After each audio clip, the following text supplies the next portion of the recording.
أشرف الأنبياء والمرسلين وعلى آله وصحبه ومن تبعهم بإحسان إلى يوم الدين اما بعد درود پاک کا نذرانہ پیش کیجیے۔ اللہم صلی علی سیدنا و مولانا محمد معدن الجود والکرم وآلہ وصحبہ وبارک وسلم۔ امام جلال الدین سیوطی رحمۃ اللہ علیہ کی کتاب شرح الصدور بشرح حال الموت والقبور میں سے بہت ساری احادیث کریمہ اور روایات آپ نے اموات کے سلسلے میں جو مرحومین ہیں ان کے سلسلے میں واقعات اور روایت آپ نے سماعت فرمائی۔ مزید انشاءاللہ اسی کے متعلق چند باتیں آپ کے سامنے پیش کی جائے گی۔ فرماتے ہیں امام سیوطی رحمۃ اللہ علیہ کہ سیدنا عبداللہ ابن صالح رحمۃ اللہ تعالی علیہ بیان کرتے ہیں کہ کسی نے شاعر ابو نواس کو خواب میں بہت ہی بڑی نعمت میں دیکھا، اچھی حالت میں دیکھا، تو پوچھا کہ اللہ رب العزت نے آپ کے ساتھ کیا معاملہ فرمایا؟ کہا کہ اس نے میری مغفرت فرما کر مجھے یہ نعمت عطا فرمائی ہے۔ پوچھا گیا کس سبب سے، حالانکہ آپ کے اعمال تو ملے جلے تھے؟ فرمایا ایک رات ایک نیک بندہ قبرستان آیا، اس نے چادر بچھائی اور 2 رکعت نماز پڑھی۔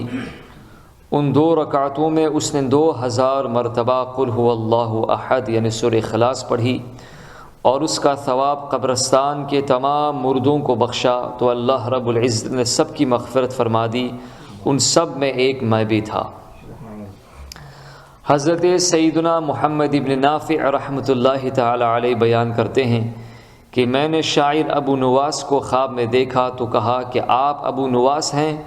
فرمایا کنیت کا وقت گزر گیا، یعنی اب ہم کنیت کے ساتھ یاد نہیں کیے جاتے۔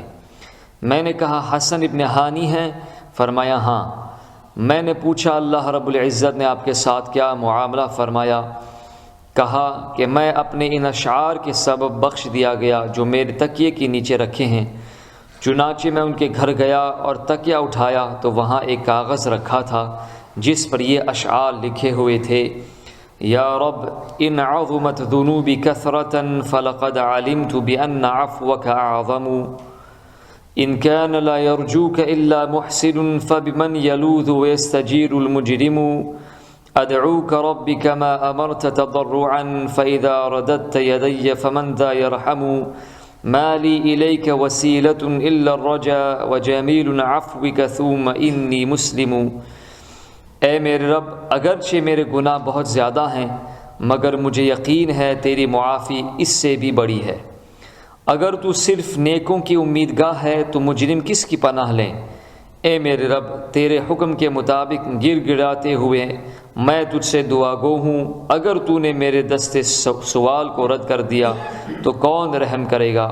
میرے پاس تجھ تک پہنچنے کا وسیلہ صرف امید اور تیرا عفو و کرم ہی ہے، پھر یہ کہ میں مسلمان بھی ہوں۔ شاعر ابو نواس کو خواب میں دیکھ کر پوچھا گیا کہ اللہ رب العزت نے آپ کے ساتھ کیا معاملہ فرمایا؟ کہا جو اشعار میں نے نرگس کے پھول کے بارے میں کہے تھے ان کے سبب میری مغفرت فرما دی، اور وہ یہ ہیں: تأمل فی نبات الارض وانظر الى آثار ما صنع الملیک، عیون من لحین شاخصات باحداق کما الذهب السبیک، على قضب الزبرجد شاهدات بأن الله ليس له شريك وأن محمدا عبد رسول إلى الثقلين أرسله المليك۔ زمین پیداوار میں غور کر، یعنی ان اشعار کے سبب اللہ تعالیٰ نے ان کو بخش دیا کہ ہم قدرت کے نظارے دیکھیں اور اس سے اللہ تعالیٰ کی وحدانیت اور ایمان میں اور پختگی میں اضافہ کریں۔ تو فرماتے ہیں کہ زمینی پیداوار میں غور کر اور مالک کی حقیقی کی کاریگری کے مناظر دیکھ کے چاندی کی سی آنکھیں، نرگس کے پھول اپنے سونے کی سی پتلیاں گارے زبرجد کی شاخوں پر گواہی دے رہی ہیں کہ اللہ رب العزت کا کوئی شریک نہیں، اور حضرت محمد مصطفیٰ صلی اللہ علیہ وسلم اس کے بندے اور رسول ہیں جنہیں بادشاہی حقیقی نے جن و انس کی طرف مبعوث فرمایا ہے۔ ان اشعار کے سبب اللہ تعالی نے ان کی مغفرت فرما دی۔ حضرت سیدنا عبداللہ ابن محمد مروزی رحمۃ اللہ علیہ بیان کرتے ہیں کہ میں نے حافظ الحدیث حضرت سیدنا یعقوب ابن سفیان رحمہ اللہ کو خواب میں دیکھا تو پوچھا اللہ عز و جل نے آپ کے ساتھ کیا معاملہ فرمایا؟ انہوں نے کہا کہ مجھے بخش دیا اور حکم فرمایا کہ جس طرح میں زمین میں احادیث مبارکہ بیان کرتا تھا اسی طرح آسمان میں بھی کروں۔ چنانچہ میں نے چوتھے آسمان پر احادیث مبارکہ بیان کرنا شروع کی تو میرے ارد گرد فرشتے جمع ہو گئے، اور حضرت سیدنا جبریل امین علیہ السلام نے مجھے احادیث کریمہ املا کروانے کا حکم دیا تو فرشتوں نے سونے کے قلموں سے انہیں لکھا۔ سبحان اللہ۔ حضرت سیدنا ابو عبید ابن حرب رحمہ اللہ بیان کرتے ہیں کہ ایک شخص حضرت سیدنا سری سقطی رضی اللہ تعالیٰ عنہ کے جنازے میں شریک ہوا۔ یہ حضرت امام جنید بغدادی رحمۃ اللہ علیہ کے پیر و مرشد بھی ہیں، آپ کے ماموں بھی ہیں، آپ کا مزار شریف بغداد شریف میں ہے۔ تو ایک شخص ان کے جنازے میں شریک ہوا، جب رات ہوئی تو اس نے انہیں خواب میں دیکھا تو پوچھا اللہ رب العزت نے آپ کے ساتھ کیا معاملہ فرمایا؟ انہوں نے کہا کہ اللہ رب العزت نے میری اور میرا جنازہ پڑھنے والوں تمام لوگوں کی مغفرت فرما دی ہے۔ اس نے کہا میں بھی آپ کے جنازے میں شریک ہونے اور آپ کا جنازہ پڑھنے والوں میں سے ہوں۔ آپ رحمۃ اللہ علیہ نے ایک فہرست نکالی تو اس میں اس کا نام ملاحظہ نہ فرمایا، تو اس نے کہا ایسا کیوں، حالانکہ میں نے جنازے میں شرکت کی ہے؟ پھر آپ نے فہرست دوبارہ دیکھی تو ایک کونے میں اس شخص کا بھی نام لکھا ہوا تھا۔ حضرت سیدنا ابو القاسم ثابت ابن احمد بن حسین بغدادی رحمہ اللہ بیان کرتے ہیں کہ میں نے حضرت سیدنا ابو القاسم سعد ابن محمد زنجانی رحمہ اللہ کو خواب میں دیکھا تو بار بار مجھ سے فرما رہے تھے کہ اے ابو القاسم، اللہ رب العزت محدثین کی ہر مجلس کے بدلے جنت میں ایک گھر بناتا ہے۔ محدثین یعنی جس مجلس پاک میں احادیث کریمہ کا ذکر کیا جائے، اس کی روایت کی جائے، اس کو سنا جائے، ان مجالس کے بدلے میں اللہ تعالیٰ جنت میں ایک گھر عطا فرماتا ہے۔ سبحان اللہ۔ حضرت سیدنا محمد ابن مسلم بن وارہ رحمہ اللہ کا بیان ہے کہ میں نے حضرت سیدنا ابو زرعہ رضی اللہ تعالیٰ عنہ کو خواب میں دیکھ کر پوچھا کیا حال ہے؟ انہوں نے کہا ہر حال میں اللہ رب العزت کا شکر ہے۔ مجھے بارگاہ الہی میں پیش کیا گیا تو اللہ رب العزت نے ارشاد فرمایا کہ اے عبید اللہ، تو نے میرے بندوں سے درست کلامی کیوں کی، سخت کلامی کیوں کی؟ میں نے عرض کی میرے رب، انہوں نے تیرے دین کی بے حرمتی کا قصد کر لیا تھا تو انہیں تنبیہ کرنے کے لیے، امر بالمعروف اور نہی عن المنکر کے لیے میں ان سے درست کلامی کرتا تھا۔ ارشاد فرمایا تو نے سچ کہا۔ پھر طاہر خلقانی کو پیش کیا گیا، میں نے اس پر بارگاہ ربوبیت میں دعویٰ کیا تو اس کو 100 کوڑے مارے گئے، پھر قید خانے میں بھیج دیا گیا۔ پھر حکم ہوا کہ عبید اللہ کو اس کے ساتھیوں سمیت ابو عبداللہ سفیان ثوری، مالک ابن انس اور احمد ابن حنبل کے ساتھ ملا دو۔ سبحان اللہ۔ حضرت سیدنا حفص ابن عبداللہ کا بیان ہے کہ حضرت سیدنا ابو زرعہ رحمۃ اللہ علیہ کی وفات کے بعد میں نے انہیں خواب میں دیکھا تو وہ آسمان میں فرشتوں کے ساتھ نماز پڑھ رہے تھے۔ میں نے کہا کہ اس مقام تک رسائی کیسے ہوئی؟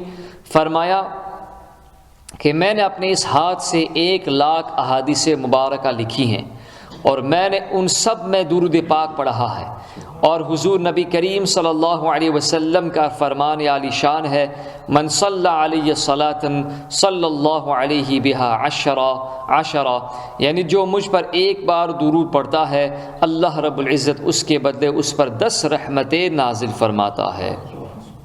سبحان اللہ۔ حضرت سیدنا یزید ابن مخلد طرسوسی رحمۃ اللہ علیہ بیان کرتے ہیں کہ حضرت سیدنا ابو زرعہ الرازی رحمۃ اللہ علیہ کی وصال کے بعد میں نے انہیں خواب میں دیکھا تو وہ سفید لباس میں ملبوس دیگر لوگوں کے ساتھ آسمانی دنیا میں نماز پڑھ رہے تھے، اور ان پر سفید لباس تھا اور سب لوگ نماز میں ہاتھ اٹھا رہے تھے۔ چونکہ یہ خواب کا واقعہ ہے لہٰذا اس میں 2 احتمال ہو سکتے ہیں، یعنی تکبیر تحریمہ کے لیے ہاتھ اٹھانا مراد ہے یا پھر رفع یدین مراد ہے۔ رفع یدین کے بارے میں احناف کا موقف یہ ہے، حنفیوں کا موقف یہ ہے۔ ہم احناف کا موقف یہ کہ نماز میں تکبیر تحریمہ اور تکبیر قنوت کے سوا کہیں بھی رفع یدین جائز نہیں، اور اس کی تفصیل آپ کتب میں پڑھ سکتے ہیں۔ میں نے پوچھا کہ اے ابو زرعہ یہ کون لوگ ہیں؟ فرمایا فرشتے ہیں۔ میں نے پوچھا آپ اس مرتبے تک کیسے پہنچے؟ فرمایا نماز میں ہاتھ اٹھانے کی برکت سے۔ میں نے کہا یعنی یہ چونکہ شوافع اور احناف کے درمیان اختلاف ہے تو ان کے نزدیک جو ہے جائز ہے۔ میں نے کہا کہ فرقہ جہمیہ کے لوگوں نے ہمارے رئی کے ساتھیوں کو تکلیف میں مبتلا کر رکھا ہے۔ فرمائے خاموش رہو، کیونکہ حضرت سیدنا احمد ابن حنبل رحمۃ اللہ علیہ نے ان پر اوپر سے پانی بند کر رکھا ہے، یعنی یہ ان کا فتنہ ختم ہو جائے گا۔ امام احمد ابن حنبل رحمۃ اللہ علیہ کی وجہ سے ان کا فتنہ ختم ہو جائے گا۔ حضرت سیدنا ابو عباس مرادی رحمۃ اللہ علیہ بیان کرتے ہیں کہ میں نے حضرت سیدنا ابو زرعہ رضی اللہ تعالیٰ عنہ کو خواب میں دیکھا تو پوچھا اللہ رب العزت نے آپ کے ساتھ کیا معاملہ فرمایا؟ کہا کہ میں بارگاہ خداوندی میں حاضر ہوا تو میرے رب نے ارشاد فرمایا کہ اے ابو زرعہ ایک چھوٹا بچہ بھی آتا ہے تو میں اسے داخل جنت کرتا ہوں، تو پھر اس شخص کا کیا حال ہوگا جس نے میرے بندوں پر سنتوں کو جاری کیا؟ جاؤ جنت میں جہاں چاہو اپنا ٹھکانہ بنا لو۔ سبحان اللہ۔ اللہ رب العزت ان پاک لوگوں کے صدقے میں ہمیں پاک و صاف فرمائے اور ہمیں ان کے ساتھ جنت میں پڑوس نصیب فرمائے اور بلا حساب و کتاب